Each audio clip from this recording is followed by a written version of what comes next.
Hello and welcome to my channel, or welcome back to my channel. Hope everyone is doing well. Today I have 4 true ghost stories from the Haunted Canada series. If I pronounce anything wrong, I do apologize. A fine home for a ghost, Regina, Saskatchewan. It isn't only in Griffintown that people gather in the hopes of running into a ghost. Every October, groups of school children have looked forward to class tours of Saskatchewan's Government House, because it's said to be haunted. Government House is a splendid mansion located in Regina's Exhibition Park, built in the early 1890s. It was at first home to the Lieutenant Governor of the Northwest Territories and then to the Lieutenant Governor of Saskatchewan. After the province joined Confederation in 1905, in 1945, when World War II ended, the federal government moved the lieutenant governor to Hotel Saskatchewan and used the government residence to care for wounded veterans who had returned from combat. 12 years later, it became an adult education center.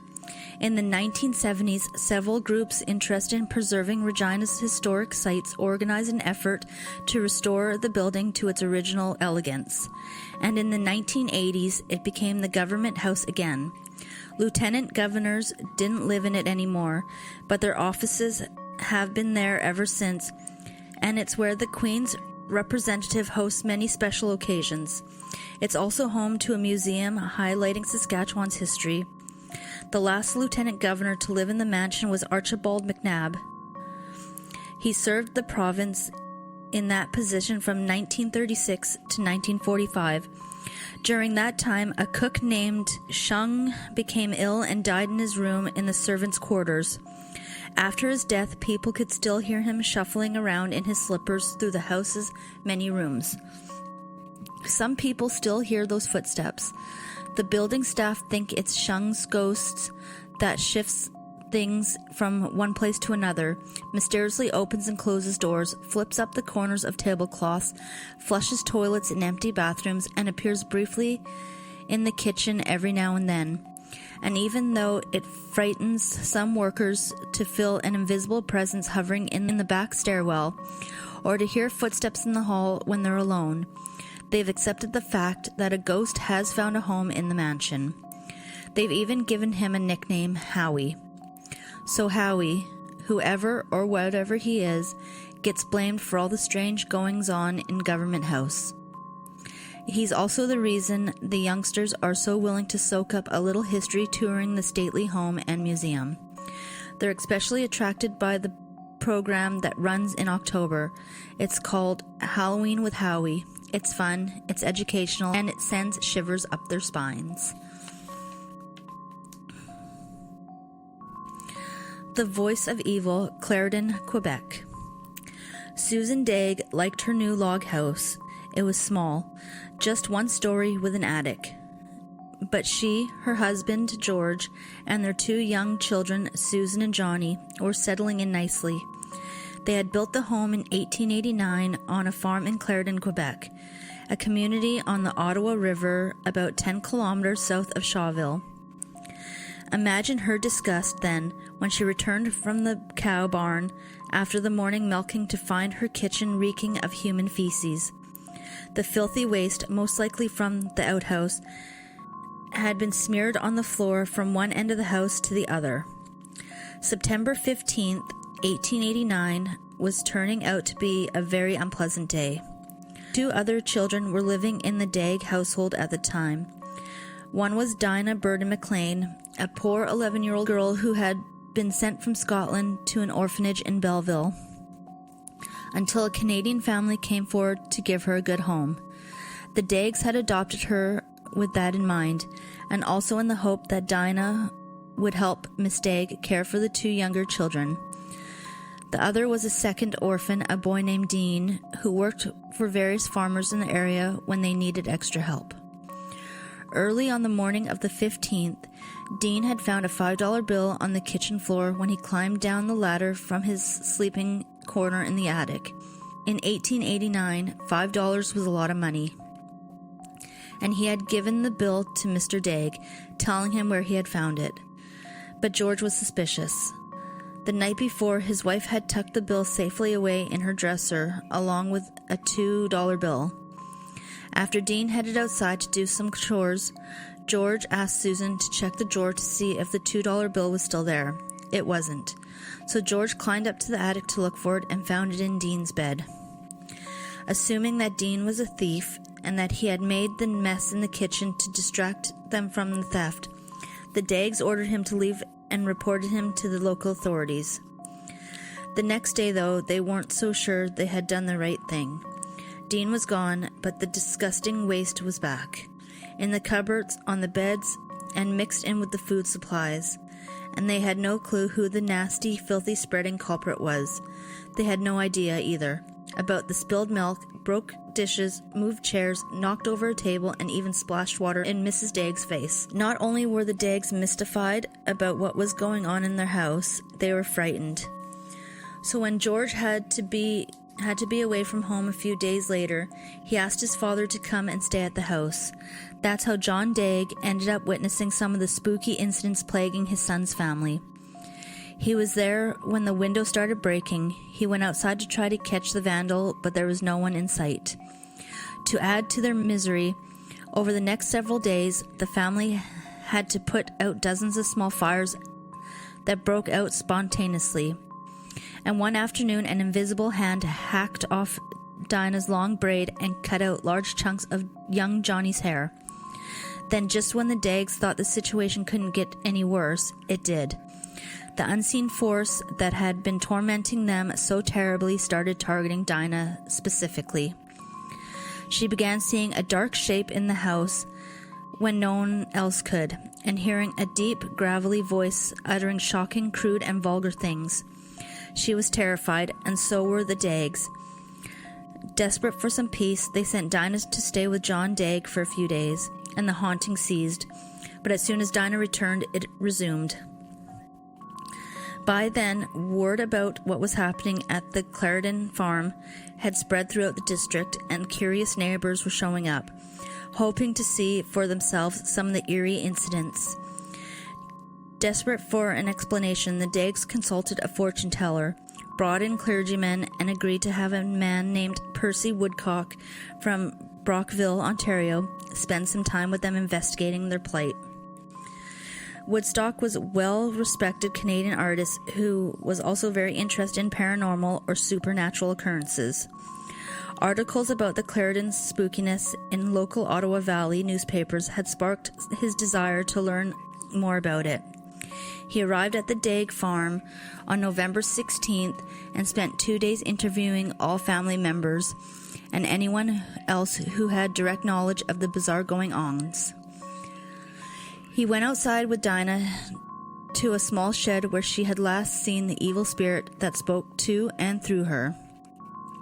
There he suffered through a stream of foul language and insults directed at him personally, including threats to break his neck if he didn't leave.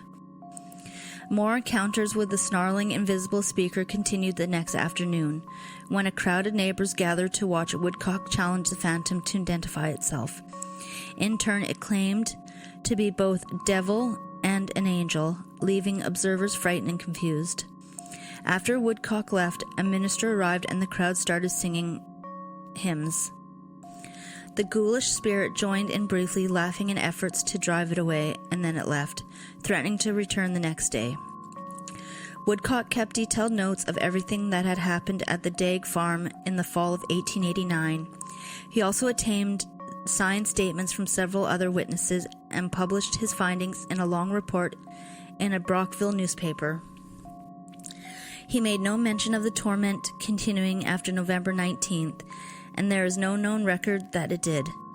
Why it ended suddenly after an agonizing 2 months, or why it began in the first place, has never been explained.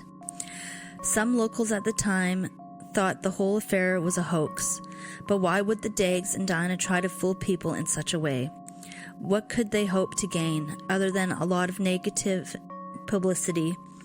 Besides, Woodcock made it very clear that he believed the Daggs and Dinah were sincere and truthful, as well as confused and terrified.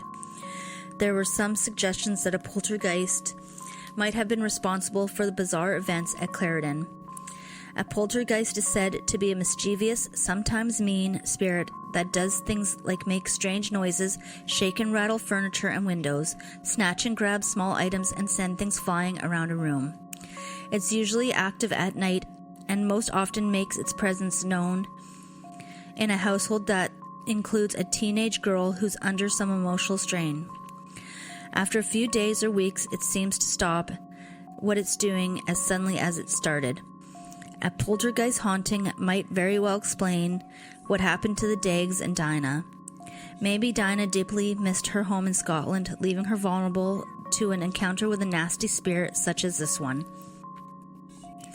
But there's no record of a poltergeist ever speaking through a person the way the Clarendon ghost did, and the identity of the evil presence that possessed Dinah and haunted her new home in Canada remains a mystery to this day.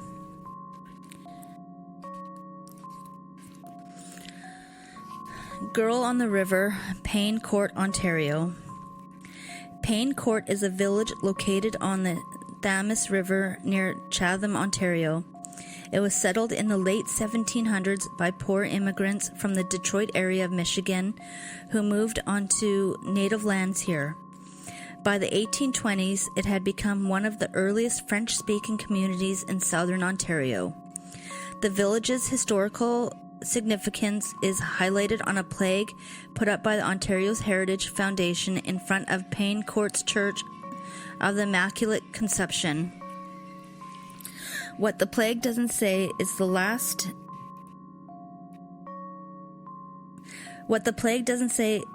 that the area is reported to have been haunted for the last 100 or so years by a ghost. It's thought that this restless soul is the spirit of Mary Jacobs, a young woman who had fallen for a man named Alex Miller. Her parents weren't impressed with this young fellow. In fact, they were very furious that their daughter was seeing him. But Mary was in love with Alex, and according to her parents, after a long argument with them, she ran off with him. Some days later, she turned up dead. According to one version of the story, Mary's putrid body was found partially buried behind the barn of the family farm, showing signs of death by foul play. Another story claims it was first hidden on the property and then thrown into the Thames, where it was found floating downstream. Even though the body bore marks of severe beating, local authorities decided Mary had committed suicide by drowning herself. Publicly, Mary's parents blamed Alex for her death, but privately they knew that he'd had nothing to do with it. Apparently, during the fight with their daughter over her choice of boyfriend, Miss Jacobs had flown into a rage and had beaten her daughter to death with a heavy iron. Then the couple had tried to cover up the crime. And since Mary's death was ruled a suicide, it looks as if officially they succeeded. Over the years, the phantom presence of a young woman has been seen at different places along the river, near the spot where Mary's body was found. There were even some reports years ago of a young minister, a Reverend Knight, being scared out of his wits when he saw a woman's body floating in the river, only to have the vision suddenly disappear. Some local residents say it's Mary who haunts the Thames around Payne Court, looking for the young man she fell in love with, but maybe her spirit can't find peace because of the terrible way she died at the hands of her own mother. The Phantom Steamship, Lake Superior, Ontario. For at least 200 years, sailors worldwide have shared tales of seeing a ship called the Flying Dutchman, but they haven't all been talking about the same vessel. The original Flying Dutchman was probably a ship captained by a Dutchman named Hendrik van der Decken more than 350 years ago. The ship never made it back to its home port of Amsterdam, Holland, and it was generally believed that it sank during the storm in the dangerous waters around the Cape of Good Hope at the southern tip of Africa. But time and again, long after Van der Decken's ship was lost, captains of other sailing ships reported seeing the doomed vessel and its ghostly crew. In some cases, they even got close enough to the Dutchman's ship to hear him ask them to take some letters home It was rumored that any ship agreeing to take these letters from Van der Decken would also be swallowed up by stormy seas, and so the legend of the Flying Dutchman was born and lives on to this day. Over time, the Flying Dutchman tag came to mean any ghost ship fated to sail for all eternity the waters where it sank, and many different Flying Dutchmen are said to sail the world's seas and oceans. The mysterious fate of the steamship Bannockburn had earned it the spooky reputation of being the Flying Dutchman of Canada's largest, coldest, and deepest Great Lake, Lake Superior. The Bannockburn was a sturdy, all-steel steamer built in England in 1893 for the Montreal Transportation Company at 74.7 meters. It was designed specifically to be just under the length restriction at the time for ships navigating the Great Lakes waterway. Any longer, and they couldn't fit easily in the locks of the Welland Canal, which connects Lake Ontario and Lake Erie. On November 20th, 1902, Bannockburn finished taking on a full load of wheat to Port Arthur, Ontario, now Thunder Bay. It was to deliver the wheat to the port at Midland, Ontario, on Lake Huron's Georgian Bay. Early the next morning, it left Port Arthur and made for the open waters of Lake Superior. By late afternoon, despite a strong headwind, it was already nearly 100 kilometers southeast of Passage Island. James McGow, captain of the Algonquin, a steamer sailing toward Port Arthur, spotted the Bannockburn and kept an eye on its progress for several minutes. At one point, though, he turned away briefly to deal with something that required his attention. When he looked back a minute or two later, he was surprised to find that he could no longer see the Bannockburn. It was as if it had suddenly disappeared. Assuming the steamer had been hidden behind a distant bank of fog, McGow sailed on, not worrying about what had happened until he heard later that the Bannockburn hadn't stopped in the Sault Ste. Marie as planned. In fact, after McGaw's sighting, the Bannockburn was never seen again. The waters of Lake Superior can be dangerous. Powerful storms often build up without warning, especially in the cold. Wind-plagued month of November, after days of searching without success for the Bannockburn, everyone concluded that a deadly Lake Superior storm had claimed yet another ship and 22 more victims, the crew aboard the Bannockburn. But starting in 1903, sailors on watch duty began to report seeing the Bannockburn, its running light still working, churning through choppy waters towards Sault Ste. Marie. Other reports describe the ship as being covered with ice, a ghostly white apparition sailing off into the darkness. And a few seamen even spoke in hushed tones of how they had seen skeleton-like crewmen with hollow eyes manning the ghost ship as it sailed silently by. What happened to the Bannockburn, why it sank without warning, and where, is still a mystery, but it's not hard to see why the steamer had come to be known as the Flying Dutchman of Lake Superior, doomed to sail that Great Lakes water for all eternity. Thank you for listening. If you like this type of content, please consider subscribing and liking my channel, and I will see you on the next one.